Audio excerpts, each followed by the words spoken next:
और वो नहीं।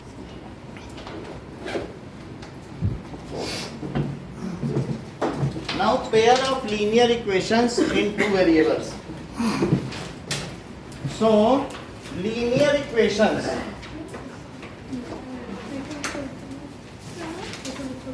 are in two variables. जो होते हैं उनकी स्टैंडर्ड फॉर्म क्या होती है? ऐसा आपने R of general form ax plus by plus c is equal to 0. अब इक्वेशन आ गया. अब ये पॉलिनोमियल नहीं है, अब ये क्या हो गया है? तो अब इज इक्वल टू में आएगा कि नहीं? Yes, ये जनरल फॉर्म है और ये लीनियर इक्वेशन है क्योंकि इसकी डिग्री क्या है? 1 है. तो ये डिग्री 1 1 है और ये दो वेरिएबल्स हैं जहाँ इसके वेरिएबल्स x एंड y हैं. So it's degree is 1 and variables are x and y. Variable x and y हैं. ठीक से बंद करो आना. चलो देखो. नाउ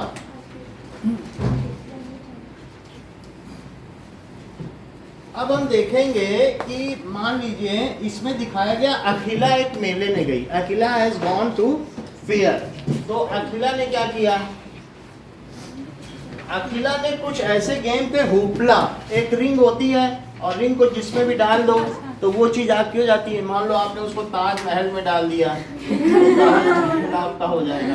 जिसमें रिंग चली गई वो चीज आपकी हो जाती कि नहीं? सो ऐसे टूथपेस्ट में डाल दिया तो टूथपेस्ट हमारा ऐसा होता है कि नहीं होता? तो और कुछ है एक जायंट व्हील है तो वो जायंट व्हील में भी घूमना चाहती है जिसमें.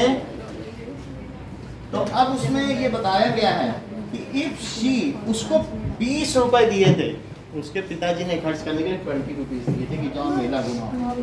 So now the number of times she played hoopla is half the number of rides. ये हुपला है, इसको हुपला कहते हैं और ये क्या है? राइट्स. ठीक है. So number of times she played hoopla, hoopla is half than the number of times she has taken the ride. यानी हुपला उसने आधी बार खेला. जितनी बार भी उसने राइड ली, अगर राइड 10 लिए तो हुपला 5 ही खेले. The number of times she had played hoopla so has rupees 20. Sir कौन सा एग्जांपल है? पहला पेज पढ़ो. अच्छा इंट्रोडक्शन. सो अब इसी पे 2-3 क्वेश्चन बुक में है भी एक्सरसाइज में. Number of times she played hoopla is half the number of times she has taken right. She has taken right. अच्छा, हुपला में कितने पैसे खर्च होते हैं? For each hoopla is costing ₹4. Each hoopla में कितने खर्च हो रहे हैं? Costs ₹. और ईच राइड में कितने खर्च हो रहे हैं? So each ride costs ₹3. बात समझ में आ गई? अगर हम ये मान लें कि उसने x राइड्स ली हैं, शी हैज टेकन, अगर मान लो x राइड्स हैं और y हुपला खेलें, तो आप क्या अर्पिता मुझे ये बता सकते हो? 20 रुपए पूरे खर्च कर दिए. एक राइड में कितने रुपए खर्च हुए बोलो? 3 रुपए. तो एक्स राइड में कितने खर्च हुए? हुए कि नहीं? So now the money spent on all rides, on all ride, जितनी बार भी उसने ये राटा में घूमा उसने कितना पैसा खर्च कर डाला? 3x. भाई एक राइड में 3 रुपया तो x राइड्स में कितना रुपया? 3x. और money spent on all hoopla, एक हुपला 4 रुपए का है तो y हुपला कितने रुपए के हुए? 4y. और उसने सारे पैसे खर्च कर डाले. सो 3x प्लस 4y कितना हुआ? 20 खर्च कर डाले. अच्छा, ये भी बताया गया है हुपला आधे हैं, देन द राइट्स, तो क्या बनाए दिव्यांगी? नंबर ऑफ हुपला जितने खेले हैं ना, ये किसके इक्वल है? It is half of, so x is equals to half y। जो च्युइंगम है उसको खाने के बाद इसमें डालना, ठीक है? बेंच के नीचे नहीं लगाना। तो सही है, हाँ। फिर वो निकालना पड़ता है। अरे सर मैं नहीं करती ऐसे काम। अच्छा, इतनी बात सही है कि नहीं? Yes sir. तो अब ये नंबर ऑफ टाइम्स, हाँ Y is equals to half x होना चाहिए। देखो x क्या है? x राइट्स है, इसमें क्या लिखा है? Hoopla, hoopla is half of, ये बात सही है। हुपला, हुपला क्या है आपके? y है ना, तो y हुपला है, तो hoopla is half of rights. क्या लिखा है? Hoopla is half of right. Half of rights. Hoopla y है ना, तो हुपला किसके बराबर है? Half of right. सही है। जितनी भी राइट भी अगर 10 ली है तो 10 का आधा कर दो, हुपला आ जाएगा। अच्छा, अब इससे जरा बनाओ तो ये क्या हो जाएगा? 2y किसके इक्वल है? ये हमारी फर्स्ट इक्वेशन और ये क्या है? Second equation. इसको अब हम सॉल्व करेंगे, अलग अलग मेथड सॉल्व करेंगे। तो अब हम क्या करेंगे? इस वैल्यू को इसमें पुट कर देंगे, इसको कहते हैं मेथड ऑफ सब्स्टिट्यूशन। मान लो एक वैल्यू को मैं दूसरे में डाल दूं और सॉल्व कर दूं, तो putting the value of x from second equation into first equation, put x is equals to 2y in equation 1। जरा डाल दीजिए, x की जगह क्या डाल दो? अच्छा, तो x की जगह मैंने 2y डाल दिया है, तो बताइए क्या आ गया? 6y प्लस, तो 10y कितना हो गया? 20 हो गया। तो y कितना हो गया? तो अगर y 2 हो गया, अब y को किसी में भी रख के x निकाल दो। रखो जरा, मान लो y कितना आया, इसी में रख लो। तो 2y is equals to x और y कितना आ गया? तो x कितना हो गया? तो अब बताओ x क्या है? She has taken 4 rides और हुपला कितने खेले? So she has taken 4 rides। Chewing gum निकालो दिव्यांगी, डालो इसमें। चलो उठो, अभी तक ग्लास में नहीं करो, चॉकलेट पी लेती है, बस ये नहीं पीता। 4 rides and played 2 हुपला। अच्छा, ये मेथड अर्पिता कौन सा है? Method of substitution. ये है मेथड ऑफ सब्स्टिट्यूशन। हमने उसको उसमें पुट कर दिया, तो ये कौन सा मेथड कहलाया? Method of substitution. अब जरा देखिए, सही है। हाँ, और कल मैंने नोट करो, चलो।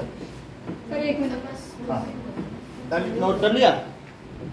अब जरा देखें।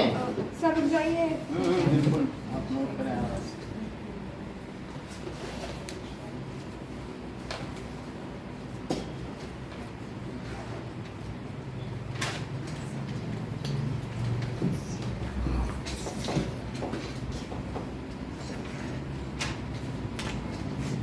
Methods for solving linear equation. Solving linear equations। एक है ग्राफिकल मेथड, उसको हम लोग ग्राफ पेपर से करेंगे। Graphical method. 2 इक्वेशन थी क्या? ये और ये 2 इक्वेशन है। यस। अगर मान लो ग्राफ पेपर में मैंने एक इक्वेशन की लाइन ड्रॉ की और दूसरे की, तो यहाँ पर आ जाएगा x y की वैल्यू। x की कितनी आई है? y की कितनी आई है? तो ये जहाँ इंटरसेक्शन पॉइंट आएगा वो 4 2 आएगा। अभी आपसे करवा लेंगे भाई, 2 लाइन तो ड्रॉ कर ही सकते हो ना ग्राफ पे। एक इसके लिए यहाँ पर तुम एक टेबल बना लेना, लाइन ड्रॉ कर लेना, एक इसके लिए टेबल बना के लाइन ड्रॉ कर लेना, तो भी आ जाएगा। So we will also solve it by graphical method. और दूसरा मेथड कौन सा है बोलो? Algebraic method. और अलजेब्राइक मेथड में हम ग्राफ नहीं बनाते हैं, उसके 3 डिफरेंट मेथड है, जिसमें से एक विधि हमने बता दिया, प्रतिस्थापन विधि। That is substitution method. और दूसरा क्या है? एलिमिनेशन मेथड, उन्मूलन विधि। और तीसरा है क्रॉस मल्टीप्लिकेशन, तिर्यक गुणन विधि। तो हमने ये देख लिया, लेकिन फिर से देखेंगे। एक मेथड है ग्राफिकल और दूसरा कैसा है? अलजेब्राइक, और उसके 3 हैं। यही हमारा चैप्टर। तो सबसे पहले अब हम कौन सा देखेंगे बताओ? ग्राफिकल। और ये जो क्वेश्चन बनेगा ये हमारा एग्जाम्पल नंबर 1 बन जाएगा। चलो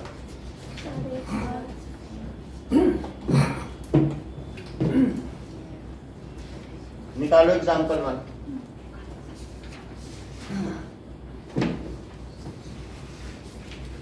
कि अखिला ने राइट ली, तो बोलो 2 इक्वेशन आपने बना ली। कौन कौन सी बनाई है? 3x + 4y = 20। और ये दोनों जो आपने की है एग्जाम्पल में निकालो। है नहीं आपके भाई में क्या है?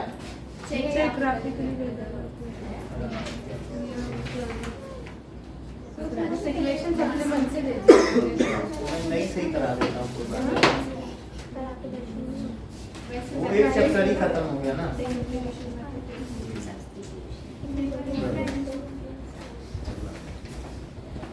नई बुक किसी के टेबल पे 2 हैं क्या? कौन सा?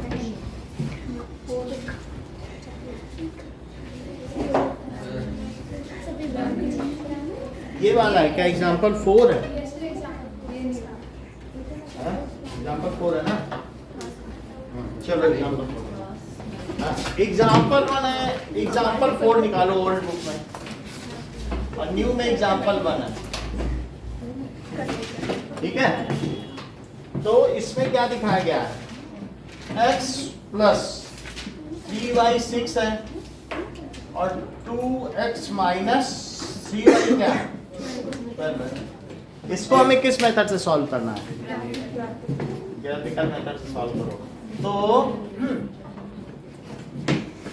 x + 3y = 6, दोनों का ग्राफ बनाना है। 2x - 3y = 12। ध्यान दो, y लिखो एक तरफ और बाकी सब दूसरी तरफ। तो बोलो 3y को क्या लिखोगी सृष्टि? 6 - x। और फिर y को क्या लिखोगी? 6 - x/3। सही है। अब जरा एक एक वैल्यू रखो x की और y की वैल्यू पता करो। मान लो x को मैंने 0 रख दिया है, तो सृष्टि y क्या आएगा? x को 0 रखा ना, 0 रखो, तो 2 2 आ गया। और मान लो आप x को 3 रख देती हो, 3 रखो, 3 रखोगी तो 6 - 3 3 बचा, और 3/3 क्या आया? 1। तो 3 रखने पे 1 आ गया। इसके 2 सॉल्यूशंस आ गए। अब उस पे देखो, तो 2x - 12, तो उधर क्या हो गया? 3y हो गया ना, y एक तरफ लाना है और 3 से डिवाइड कर। तो 2x - 12/3 it is equals to y। अब जरा देखिए, मान लीजिए मुदित, मैं अगर x को 0 पुट करता हूं, तो आप क्या मुझे बताएंगे कि y क्या था? इसको 0 पुट करो, बोलो। सही, -4 आ गया। और अगर मैं x को 3 पुट कर दूं, 3 जरा रखो, 2 × 3 - 12/3 है, यही y है। सोचो क्या आ जाएगा? -2। तो कितना आ जाएगा? y कितना आ गया? आ गया ना? तो यानी मैंने 3 पुट किया तो यह आ गया -2। अब इन दोनों को एक ही ग्राफ पे बनाओ। ग्राफिकल मेथड कर रहे हैं ना, वी आर एट ग्राफिक, तो ग्राफ बनाना पड़ेगा कि नहीं? है ना? कोई बात नहीं। तो ग्राफ अभी आप लोग कॉपी पे बना लो, बाकी ग्राफ पेपर अभी है नहीं। चलो ना, कहीं पर भी देखो ये -3y है ना, तो मैंने इसलिए इसको इधर ले लिया कि ये प्लस हो जाएगा, वरना निगेटिव साइन उधर ले जाना पड़ता। पूछा करो तभी सीखोगी, उससे मत पूछो। कह रही थी कि वहाँ पर वो फ्रैक्शन है तो हम x मतलब x equal to 6 minus 3y भी तो कर सकते हैं कहाँ पे बताओ? वहाँ पर। वहाँ पर ना? हाँ x minus 6 minus 3। 6 minus 3y, ये हम लोगों का कन्वेंशन है कि हमेशा जो y है वो x जो है इंडिपेंडेंट वेरिएबल है और ये डिपेंडेंट वेरिएबल है, तो हमेशा हमें y को ही एक्सप्रेस करना है। ये वर्ल्ड वाइड कन्वेंशन है, मतलब सब जगह y को ही एक्सप्रेस।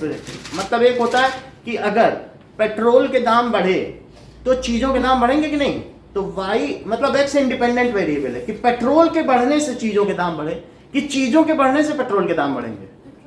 तो इसलिए समझ में आ गई ना बात कि जैसे सबसे बड़ी चीज है कि पेट्रोल बढ़ा तो आने जाने का खर्च बढ़ जाएगा, और आने जाने का अगर आपका मान लो कन्वीनियंस बढ़ गया तो फिर चीजों के दाम भी बढ़ जाएंगे। तो चीजों के दाम बढ़ने से पेट्रोल के दाम बढ़ते कि पेट्रोल के बढ़ने से, तो x के बदलने से y बदले। ये नहीं समझ में आ गई बात की नहीं? लेकिन अगर x को किया तो गलत होगा फिर। क्या x को करेंगे तो गलत? जैसे तुम जब तुम्हारी एज बढ़ेगी तो वेट बढ़ेगा, ऐसा कभी नहीं होगा कि वेट बढ़ने से एज बढ़ जाए। मैं आज तो मैंने 10 kg के लिए 2 साल बढ़ गई, मैं ऐसे नहीं होगा। तो वो चीज नहीं होती। हमेशा इंडिपेंडेंट वेरिएबल जो चर राशि है वो क्या है बताइए यहाँ पर। ये एक होता है कि x जो है क्या इंडिपेंडेंट अपनी मर्जी से बदल सकता है, लेकिन क्या इसके बदलने से y बदल जाएगा? हाँ, तो इसलिए y को डिपेंडेंट वेरिएबल उस पर निर्भर है। x जितना बदलेगा y उसके हिसाब से बदलेगा। बोलो बात समझ में आ गई? तो हमें हमेशा किसको किसके टर्म्स में एक्सप्रेस करना चाहिए? y को। अगर आप x को करोगे तो टीचर डिस्प्लीज हो जाएगा, और अगर टीचर का डिस्प्लीजर कोई अफोर्ड नहीं कर सकता ना। तो कन्वेंशन क्या है? हमें हमेशा किसको किस में एक्सप्रेस करना है? y को ही एक्सप्रेस करना है। अब जरा देखो इन दोनों को यहाँ 0 to दिखाओ, तो क्या ये 0 to है? अच्छा, और बताइए 3 1, तो 3 पे कितना दिखाना है? 1। This is 3 1। इस पर एक लाइन ले लो।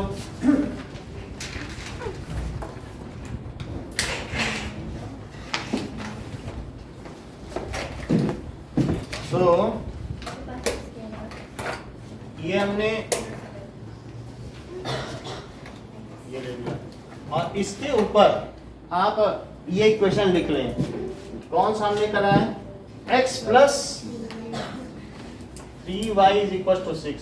नेक्स्ट देखो 0 माइनस 4, 1 2 3 4, और 3 पे -2, ये 3 पे -2, और ये 0 पे कितना है? -4। तो और ये है 3 पर -2। इन दोनों को मिला दो, तो इन दोनों को मिलाने से ये मिल गया।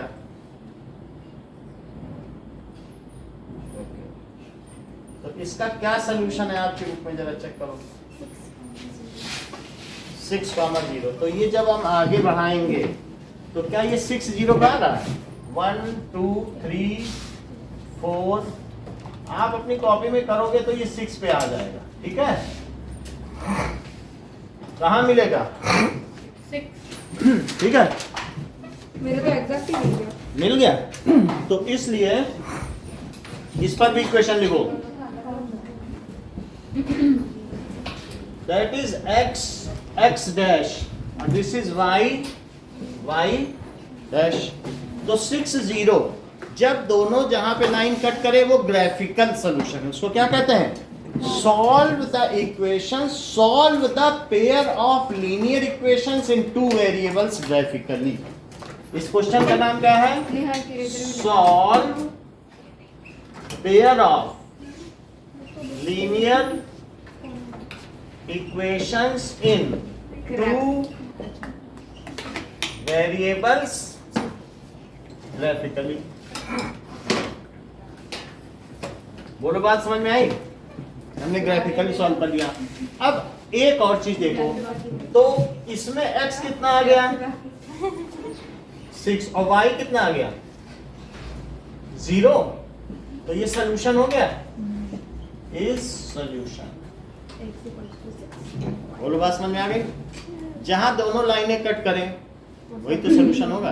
एक लाइन कह रही है कि मैं नमकीन खा लूँ या रसगुल्ला खा लूँ, दूसरा कह रहा है कि मैं मिर्ची पकोड़ा खा लूँ या कुछ मीठा खा लूँ, तो दोनों का जो कॉमन इंटरेस्ट है वो मिठाई बन गया है।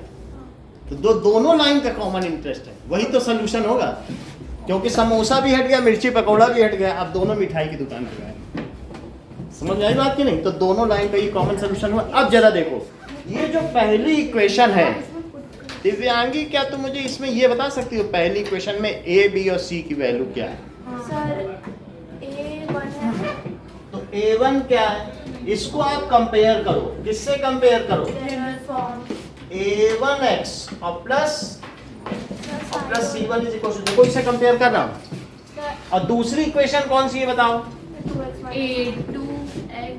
A2x प्लस और plus C2 is equal to 0, इसको इससे कंपेयर कर लो।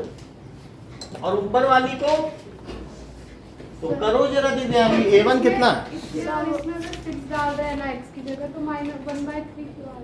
किसमें बोलो?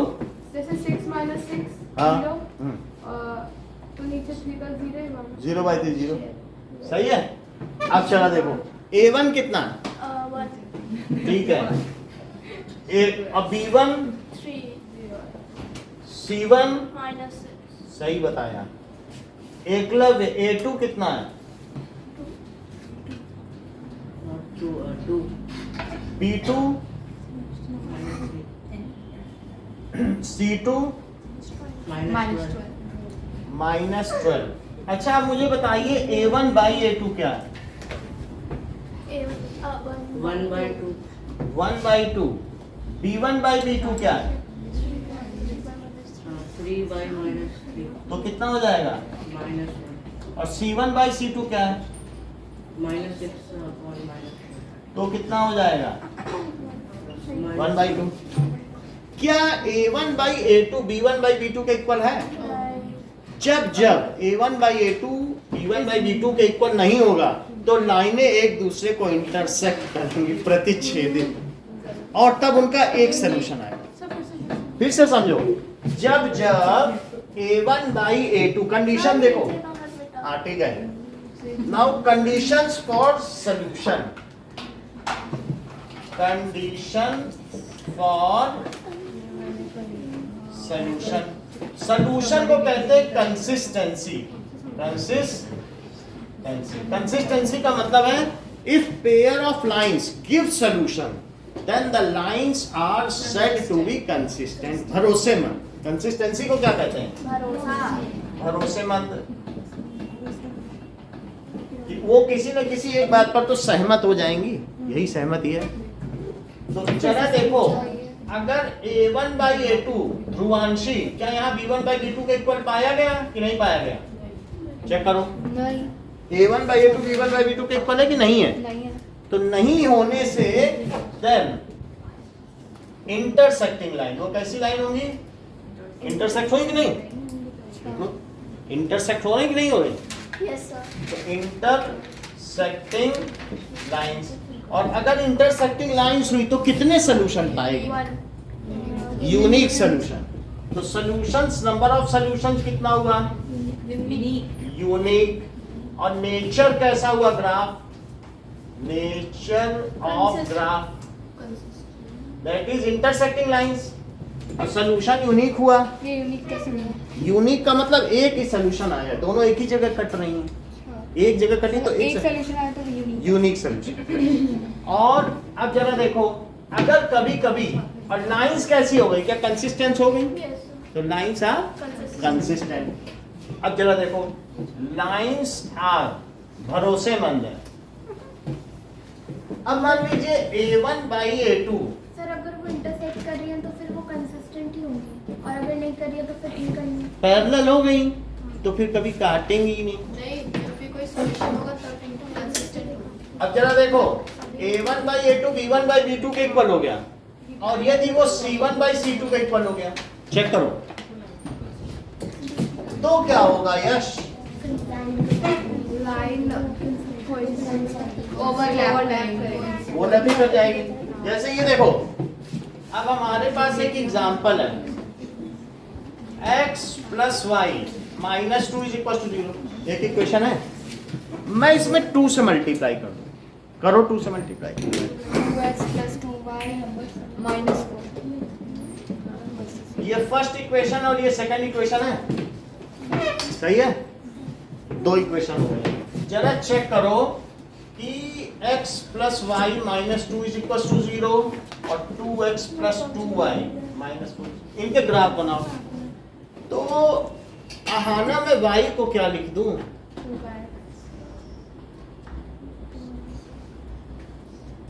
Avani y is equals to x minus 2 x 2 plus minus 2 x 2 minus x 2 minus x है कि नहीं? हमें तो बोल सही है, अच्छी बात, बधाई हो आपको। अगर वही बोल रही तो यहाँ बताओ। यहाँ पे एक सेकंड एक सर, y को वो- क्या लिखना है ना? हाँ, लास्ट में क्या लिखा है? 4 4 minus 2x सही है। by तो 2 पहले बोलो 2y क्या हुआ? 2x by 2। तो y क्या हुआ? 4 minus 2x upon 2 सही है।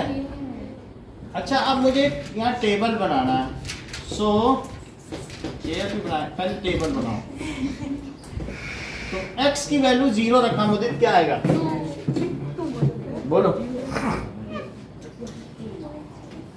2 आ गया, और 2 रखो,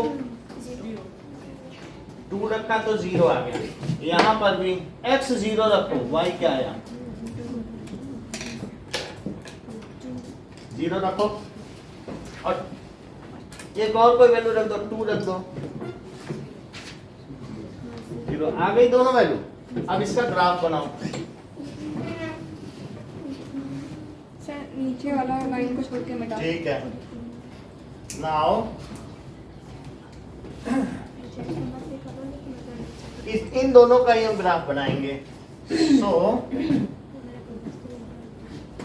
देखो, पहली लाइन में क्या है? 0 2 है, तो क्या यही 0 2 है? और 2 0 का है, क्या ये 2 0?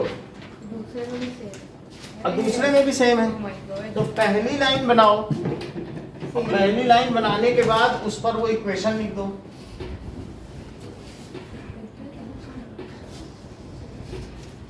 पहली लाइन हमने ड्रॉ कर दी, इसकी क्या इक्वेशन है? x प्लस वाई माइनस 2 क्या है? अब इन दोनों पे एरो जरूर बनाया करो, लाइन बिना एरो की नहीं बनती है। और यहाँ x डैश y डैश, जहां तक आपने लाइन ड्रॉ की है वहां 1 2 3 लिखना है आपको। इतने नियम चलते हैं। अब दूसरी लाइन ड्रॉ करो, 0 2 2 0, वो भी वही है। तो आपको ज्यादा नहीं करना है, बस थोड़ी हल्की डार्कर कर देनी है, वो भी नहीं करोगे तो भी चलेगा, ठीक है। नाउ अब दूसरी इक्वेशन इसके नीचे लिखो, वो क्या है?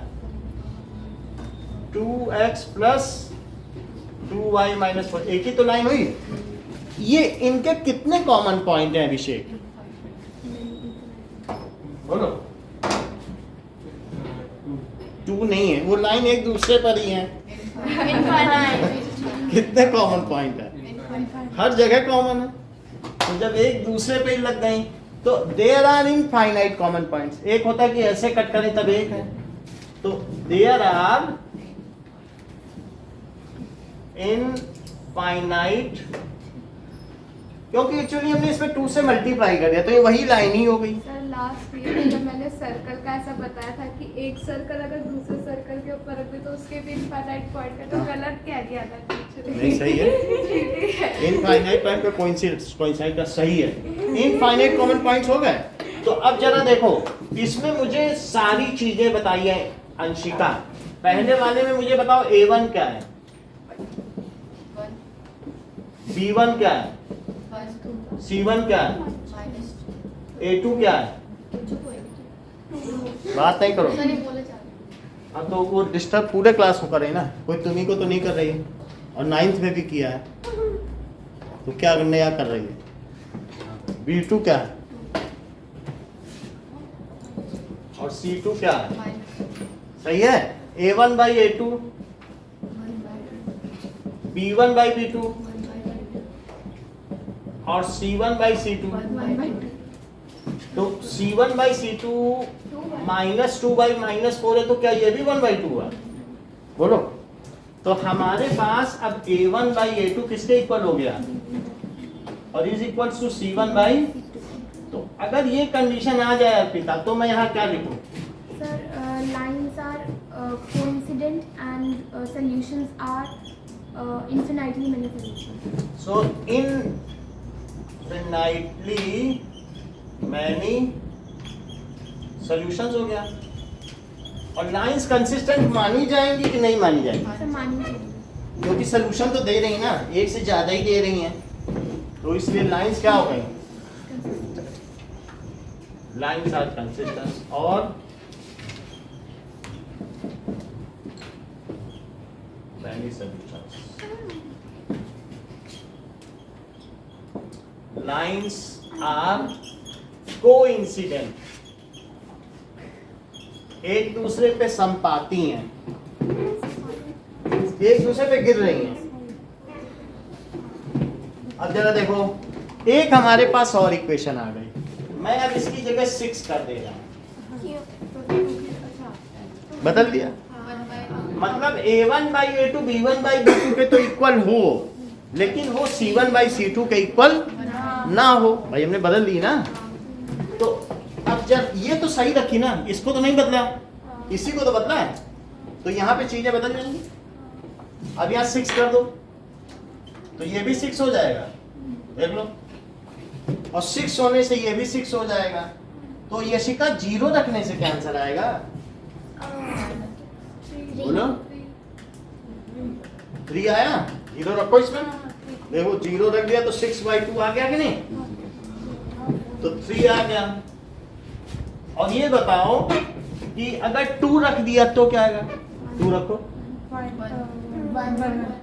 1 आ गया ना, क्योंकि 2 2 जा 4, तो फिर 2 बचा, और 2 बाई 2 तो 1 आ गया। अब जरा इन दोनों के ग्राफ बनाएं। एक का ग्राफ तो सही है कि नहीं भाई? ये तो वही ग्राफ है, 0 2 और 2 0 वही है कि नहीं? अब दूसरे का बनाइए। तो हमें 0 3 दिखाना होगा। 0 3 कहाँ है? क्या ये है? 0 3। और दूसरा क्या है बोलो? 2 पे 1 दिखाओ। सर पर अगर A1 bye A2 B1 bye B2 के इक्वल होता है और C1 बाय C2 के इक्वल नहीं है, तो ये ऐसा नहीं होगा कि एक जगह तो मिले? कहीं भी नहीं मिलेगी, ये पैरेलल चलेंगी, क्योंकि इनका कांस्टेंट डिफर कर गया है। अच्छा, कांस्टेंट बता देंगे अभी ट्रिग्नोमेट्री पढ़ोगे ना, तो जो इनके कोफिशिएंट का रेशो होगा वो एंगल बताता है। तो एंगल वही है, और ये बताता है कि एक्स एक्सिस पे कितनी दूरी पे काट रही हैं। ओ, मतलब एंगल तो वही रहेगा, इसमें काट एंगल ये इन दोनों का जो रेशो है वो एंगल है, और ये एक्स पे 2 पे काट रही है, और इससे पता चलता है कि ये अगर इससे डिवाइड कर दे तो 3 पे काट रही है। समझ आई? ट्रिग्नोमेट्री। ये ट्रिग्नोमेट्री में बता दें। अरे नहीं यार, बताओ। सही है कि नहीं? तो अब ये क्या हुआ बताओ? 2x प्लस 2y और minus 6 is equal to 0। Neha आप मुझे ये बता दीजिए कि इसमें कुछ चीजें चेंज होंगी, तो मैं क्या बदल दूं? जो पाओ बदल लें। बोलो, ये आप बता दीजिए, मैं जो कहूँ अमेंड कर दूं। प्रबलीन सर C2 में -6 होगा। अच्छा, C2 की जगह सिर्फ मैं -6 कर दूं, तो प्रबलीन A1 बाई A2 क्या है? 1/2 B1 बाई B2 क्या है? 1/2 1 बाई 2। C1 बाई C2 क्या है? 1/3 तो -2 बाई -6 जो कि 1/3 हुआ। तो मुदित क्या कंडीशन बनी हमारी, बताओ तीनों को कंपेयर करके। बोलो, नहीं मिलेगा ना। और कंडीशन क्या है?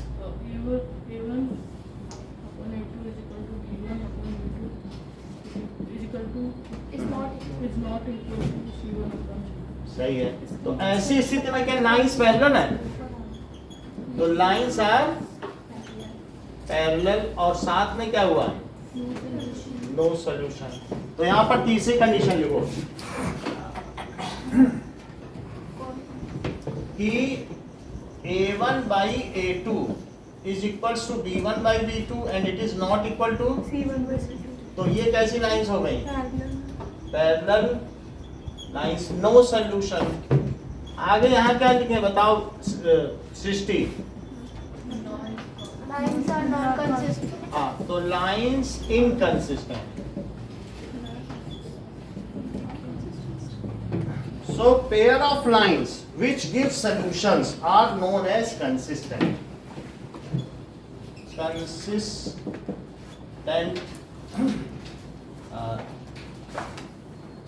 lines. So pair of lines which give solution are called consistent lines. They may intersect at one point or overlap each other. वे क्या कर सकती हैं? These may intersect at one point. वे एक बिंदु पर प्रतिच्छेदित कर सकती हैं या संपाती हो सकती हैं और सर तो फिर कोइंसिडेंट तो इंटरसेक्टिंग भी हो गया। हाँ, कोई सा इंटरसेक्ट एक जगह काटना है, कोई सा और दे ओवर एक दूसरे पे लाइक है ईच अदर। अब देखो इनकंसिस्टेंट लाइंस क्या है?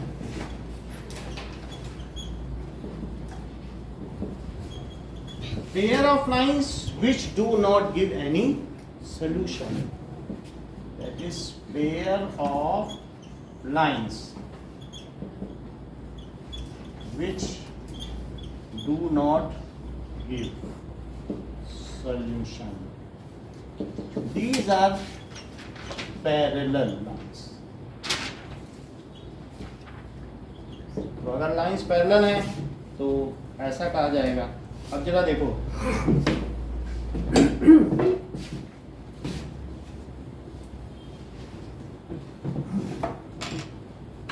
तो ये जो हमारी टेबल है उसमें क्या होगा? क्वेश्चन है कि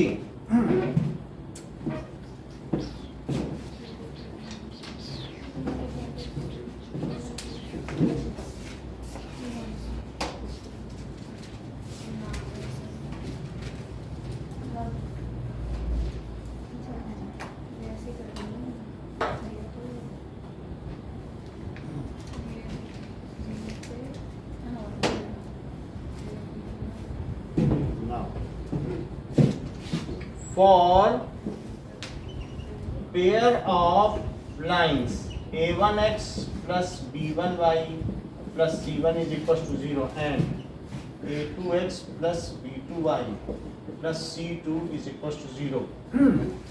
Tabulate various conditions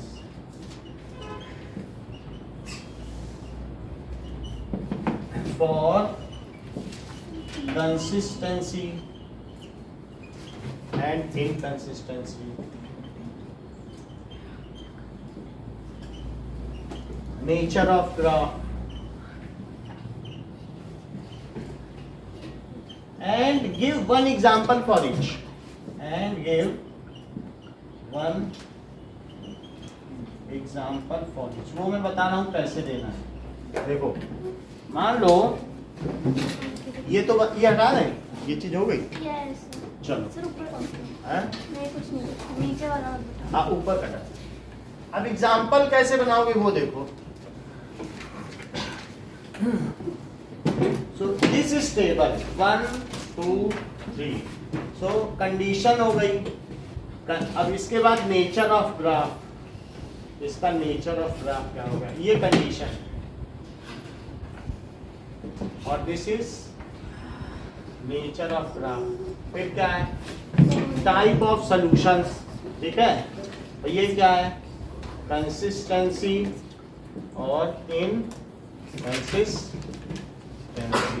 अब अगली बार आती है एग्जाम्पल की। अब जरा देखो,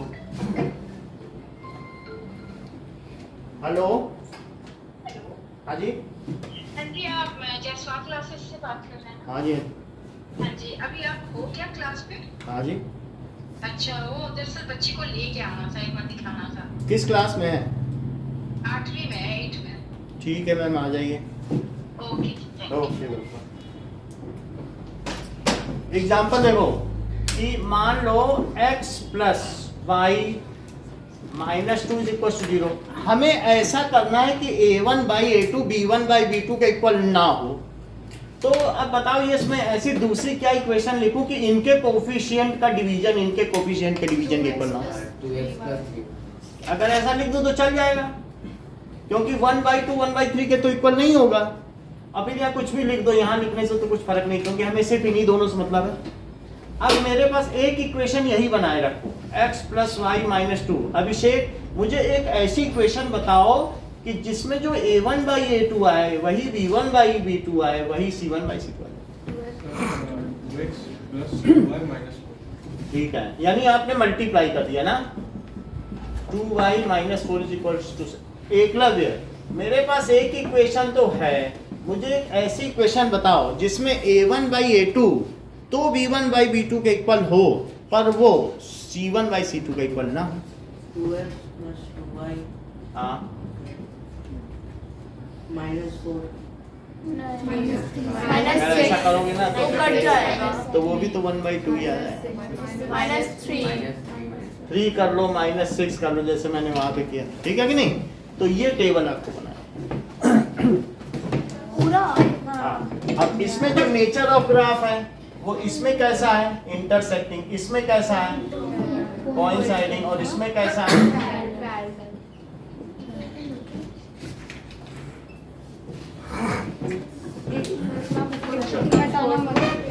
ठीक है, नोट करो।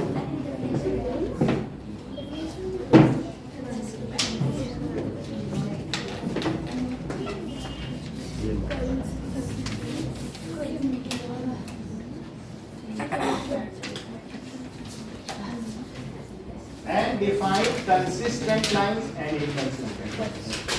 सर फिर एक मिनट, सर आपने 3 दे दिया है। लव एक